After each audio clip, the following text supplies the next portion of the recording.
तो नमस्कार। आज हम बीए पार्ट फर्स्ट के फर्स्ट पेपर भौतिक भूगोल की थर्ड यूनिट के अंदर अपरदनात्मक स्थलाकृतियां हैं, चाहे वो स्थलाकृतियां वायु के द्वारा निर्मित हो या नदी के द्वारा निर्मित या समुद्री लहरें या हिमनद के द्वारा निर्मित स्थलाकृतियां और काष्ठ स्थलाकृतियां हैं अपने सिलेबस के अंदर। तो उसमें से एक स्थलाकृति का बेसिक परिचय देखेंगे कि बेसिकली नदी होती क्या है और नदी सहायक नदियां या उसका अपुआ बेसिन क्या है, डेल्टा क्या है और नदी जहां से निकलती है उसका उद्गम क्षेत्र क्या है, नदी के कौन कौन से कार्य हैं। उसके बाद हम नदी के द्वारा निर्मित स्थलाकृतियों का अध्ययन करेंगे। तो ये यानी टॉपिक थोड़ा बड़ा है, तो हम इजी वे में इसको यानी कॉन्सेप्ट करने का प्रयास करेंगे। तो फर्स्ट आता है यानी नदी के द्वारा निर्मित स्थलाकृतियां, यानी नदी अपने मार्ग में परिवहन करती है, परिवहन के साथ उनमें जो कंकड़ पत्थर बजरी हैं वो क्या करते हैं, उसका यानी चट्टानों से टकराते हैं, धरातल से टकराते हैं तो अपरदन होता है और अपरदित मलबा का परिवहन भी करती है। तो उससे क्या है, कई प्रकार की अपरदनात्मक और निक्षेपात्मक स्थलाकृतियां बनती है। तो उन स्थलाकृतियों से पूर्व हम बात करते हैं नदी। फिर नदी कहते किसे हैं, यानी मुख्य रूप से कोई भी यानी ऊंचा जो भूखंड होता है उस भूखंड से नदी विसर्पाकार मार्ग या यूं कहें विभिन्न भूखंड से होते हुए अंत के अंदर क्या है, समुद्र या किसी खाड़ी के अंदर गिरती है। तो यानी जल की एक निश्चित मात्रा जो प्रमुख रूप से उच्च ढाल से निम्न ढाल की ओर एक धारा के रूप में प्रवाहित होती है, वो क्या कहलाती है, यानी वो कहलाती है नदी। तो नदी के अंदर उच्च ढाल से निम्न ढाल की तरफ बहेगी, अपना एक निश्चित प्राकृतिक मार्ग होता है, होती है यानी मुख्य रूप से नहर एक होती है नदी। नहर को हम कृत्रिम रूप से क्या है, यानी उच्च ढाल से निम्न ढाल की तरफ प्रवाहित कर सकते हैं, यानी निम्न ढाल से उच्च ढाल की तरफ लिफ्ट के द्वारा चढ़कर उसका जल डाला जा सकता है। लेकिन नदी का एक निश्चित यानी मार्ग होगा, निश्चित एक उद्गम स्थान होगा और निश्चित स्थान पर मुख्य रूप से क्या है, गिरती है, जिसमें कुछ नदियां तो यानी वर्ष भर प्रवाहित होती है, यदि वो ऊंचे पर्वतीय क्षेत्रों से जहाँ बर्फ जमी रहती वहां से निकलती है तो यानी वो 12 मासी नदियां होगी, कुछ बरसाती नदियां भी होती है। तो यानी जिस क्षेत्र से नदी का उद्गम होता है, जिस क्षेत्र से नदी निकलती है उसका वो कहलाता है उद्गम स्थल। क्या कहलाता है, उद्गम स्थल कहलाता है। तो उद्गम स्थल कोई ऊंचा पर्वतीय क्षेत्र हो सकता है, पर्वतीय क्षेत्र के अंदर कोई ग्लेशियर हो सकता है, जैसे भारत की सबसे लंबी नदी है यानी भारत में बहने वाली गंगा जो पवित्र नदी की है और उसको राष्ट्रीय नदी का भी दर्जा है 2008 के अगर मुख्य रूप से दे दिया गया। तो गंगोत्री हिमालय से निकलती है, यमुना यमुनोत्री हिमालय से निकलती है। इस प्रकार शतलुज है वो कैलाश पर्वत श्रेणियों से के आसपास से निकलती है। ब्रह्मपुत्र नदी भी यानी राक्षसताल झील के आसपास से निकलती है। इसी प्रकार सिंधु नदी, तो यानी एक निश्चित उद्गम स्थल उसका होगा। फिर यदि हम बात करते हैं कि नदी यानी जिस क्षेत्र से होकर बहती है तो वहां यानी तंग घाटी का निर्माण कर देती है। तो जिस मार्ग से बहेगी वो क्या कहलाएगी, उसकी घाटी कहलाएगी। क्या कहलाएगी भाई, घाटी कहलाएगी। क्योंकि नदी और उनकी अनेक धाराएं आकर मिलती है और वो कहलाती है सहायक नदियां। क्या कहलाती है भाई, सहायक नदियां कहलाती है। तो आज हम थोड़ा बेसिक परिचय करें, क्योंकि ये जो टॉपिक है इसके अंदर जब तक अपना कॉन्सेप्ट क्लियर नहीं होगा हम इस टॉपिक को यानी जो आगे स्थलाकृतियां पढ़ेंगे वो विस्तार से अध्ययन यानी वो समझ में उतनी नहीं आएगी। तो इसलिए ये बेस है, बेस के आधार पर फिर हम उस कलाकृतियों को समझने का प्रयास करेंगे। देखिए नदी के मार्ग में यानी मुख्य रूप से कोई कटक आ गया और कटक के कारण नदी का मार्ग परिवर्तन हो गया, या ये नदी इस साइड में नहीं बहती, क्यों? क्योंकि यानी कोई पहाड़ी होती है, वो क्या कहलाती है? जल विभाजक रेखा कहलाती है। जैसे भारत में पश्चिमी घाट पर्वत श्रेणी है, विंध्याचल, सतपुड़ा है, अरावली है, और इधर यानी ये हिमालय है। इसके यानी पूर्व के अंदर तो नदियां बंगाल की खाड़ी में गिरती है, पश्चिम में अरब सागर के अंदर नदियां गिरती है। तो जो ऊंचा जो कटक होता है वो कहलाता है जल विभाजक।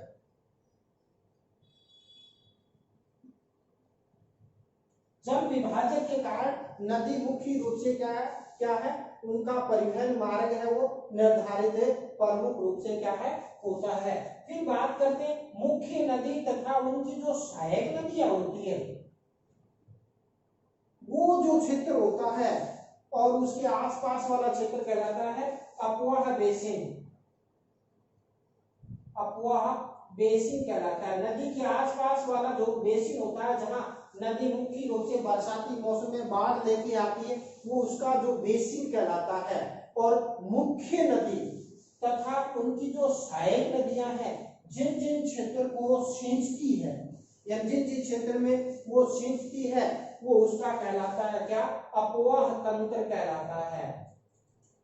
अपवाह तंत्र के नाम से जाना जाता है, यानी मुख्य तथा उसकी सहायक नदियां जिन जिन क्षेत्र को सिंचती है। और अंत में यानी नदी मुख्य रूप से पर्वत, पठार और मैदानी भागों से होते हुए अंत में समुद्र में गिरती है या किसी खाड़ी में जाकर गिरती है, तो वहां मुख्य रूप से गिरने से पूर्व नदी कई धाराओं में बहती हुई यानी समुद्र में गिरती है, तो वहां मुख्य रूप से डेल्टा का निर्माण होता है। नदी छोटी है, जलोढ़ मात्रा कम है, तो जवार नदमुख का निर्माण करती है। किसका निर्माण करती है? जवार नदमुख का निर्माण करती है। जैसे नर्मदा और ताप्ती पर पठारियों क्षेत्र से बहती है, जलोढ़ मात्रा कम है, नदियां बूढ़ी हो चुकी हैं, जिसके कारण जलोढ़ मात्रा कम है, बरसात अचानक होती है तो वो जलोढ़ पदार्थ समुद्र के अंदर तक ले जाती है, जिसके कारण वहां डेल्टा नहीं बनता, वहां एक छोटा जवार नदमुख का निर्माण होता है। गंगा है, ब्रह्मपुत्र है, या विश्व की सबसे लंबी नदी नील है, या मिसिसिपी नदी है, अमेजन नदी है, ये नदियां यानी डेल्टा का निर्माण करती है। और डेल्टा है ना, वो ग्रीक अक्षर डेल्टा जैसी आकृति यानी मुख्य रूप से बनती है इसके अंदर। और डेल्टा शब्द का जो सर्वप्रथम प्रयोग है इतिहास के जो पितामह है हेरोडोटस ने नील नदी के किनारे पर जो डेल्टा जैसी जो शिलाकृति बने, वो उसके लिए डेल्टा शब्द का प्रयोग किया। ये यूजीसी नेट और केवीएस नवोदय में भी ऐसे प्रश्न हैं वो पूछे जाते हैं, क्योंकि ये बीए पार्ट फर्स्ट के साथ ये टॉपिक है, यानी बीए एमए पूरी के अंदर भी भूआकृतिक विज्ञान के अंदर भी लगता है, तो उनके लिए भी ये टॉपिक सहायकफुल इसके अंदर रहेगा। तो ये तो आया कि इसका बेसिक यानी कॉन्सेप्ट है। फिर क्या होती है नदी मुख्य रूप से के कार्य कौन कौन से हैं, और नदी के कार्यों की बात करते हैं तो नदी 3 प्रकार के कार्य करती है। एक तो क्या करती है, नदी जिस मार्ग से बहेगी उस क्षेत्र में नदी क्या करेगी भाई? अपरदन करेगी। क्या करेगी? यानी वहां चट्टानों को काटेगी, और चट्टान काटेगी तो उस चट्टान का क्या होगा? यानी अपरदन होगा। एक कार्य तो नदी करती है अपरदन, यानी मार्ग में जल की मात्रा होगी, जलोढ़ मात्रा, और जो कंकड़ पत्थर वो उनके औजार होते हैं, और औजार यानी जिस घाटी में बहती है वहां पर वो घर्षण करती है, जिसके कारण यानी से बहती है वहां अपरदन करती है। अपरदन एक होता है भौतिक अपरदन, जिसको यांत्रिक अपरदन भी कहते हैं, दूसरा है रासायनिक अपरदन।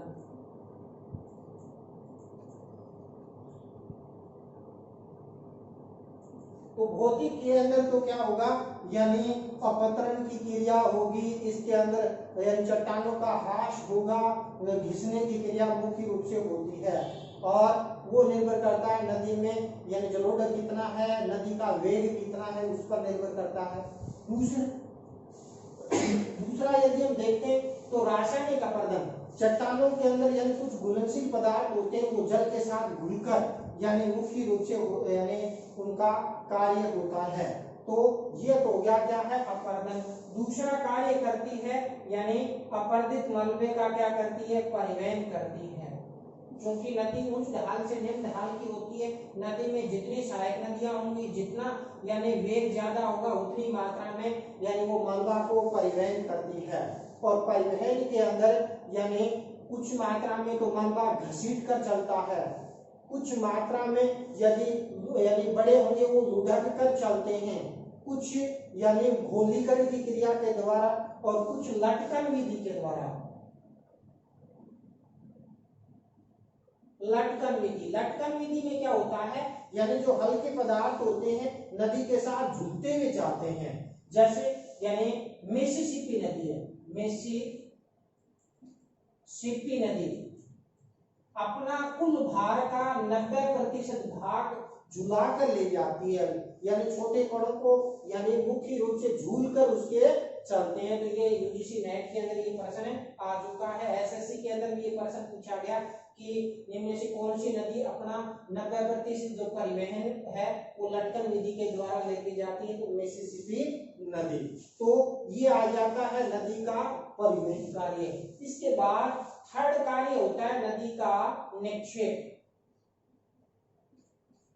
नदी क्या करती है यानी मार्ग में उच्च ढाल से निम्न ढाल की तरफ बहती है, नदी के मार्ग में अवरोध आ गया या नदी का ढाल कम हो गया तो नदी का वेग कम होगा, नदी का वेग कम होगा तो नदी क्या करती है जो एक्स्ट्रा मलबा है वो उनको यानी वहां पर जमा कर देती है।